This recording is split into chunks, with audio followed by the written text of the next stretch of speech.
Friends చూడండి, నేను మిద్దె తోటలో కుండీలో పెంచాను అనమాట ఈ యొక్క చెన్నంగాకును. ఈరోజు ఈ యొక్క చెన్నంగాకుతో పౌడర్ చేసుకుందాము. చాలా బాగుంటుంది టేస్ట్.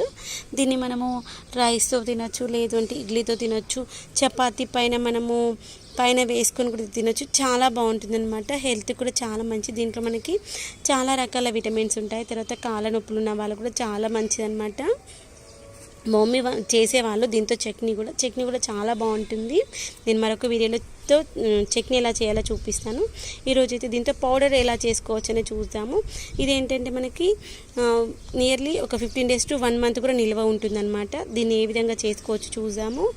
చూసారా, వీటికి ఏంటంటే చాలా పెద్దగా వస్తుంది అనమాట. కింద మాకు భూమి పైన కూడా ఉంది ఒకటి, అంటే మనకి పూలకుండలు అయితే చిన్నగా వస్తుంది కదా, కింద కూడా వచ్చేసాయి 2. అవి కూడా చూపిస్తాను నేను.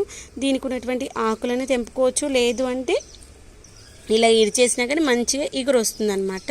నేనైతే ఈరోజు ఇడిచేస్తున్నాను, ఎందుకంటే ఇవి ఇడిచేస్తుంటే మంచి ఇగురు వస్తుంది అనమాట. లేదు అంటే అంతగా ఇగురు రాదు. ఇలా ఇడిచేసుకొని ఇలా ఇడిచేస్తే చాలా వచ్చేస్తుంది. ఇది మనం ఏంటంటే ఇలాంటివి ఇరిచేసామనుకోండి ఇగురు వస్తుంది. మనం ఆకులను తెంపితే అంత తొందరగా గ్రో రాదు. ఇదేంటంటే మనకు ఒక 1 week to 15 days వరకు మంచిగా ఇగురు వచ్చేస్తుంది. నెక్స్ట్ ఉన్నటువంటి వీటి ఆకులు ఉన్నాయి కదా, బట్ ఆకులను తెంపేసుకోవాలి. చూసారా, ఇంత వచ్చింది కదా, సరిపోతుంది నాకు. లేదు సరిపోదు అనుకుంటే కింద ఇంకా ఉంది, అది కూడా తీసుకొని చేసుకుందాము. ఈరోజైతే మన మిద్దె తోటలో ఏమున్నాయో చూద్దాము. చూడండి, మనకి ఒక కరివేపాకు చెట్లు కూడా మంచిగా వచ్చాయి. వీటిని మనము వేరే దాంట్లోకి రీపాటింగ్ చేసుకోవచ్చు. తర్వాత వచ్చేసి ఈ యొక్క వంకాయ మొక్కలు కూడా వచ్చాయి, వంగ మొక్కలు.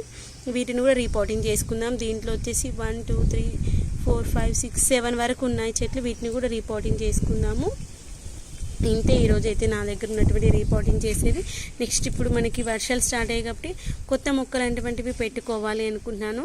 నా దగ్గర ఏమేమి ఉన్నాయి, మనం ఇంట్లో ఉన్నటువంటి వాటితోనే మనం ఏం పెట్టుకోవచ్చు అనేది చూద్దాము.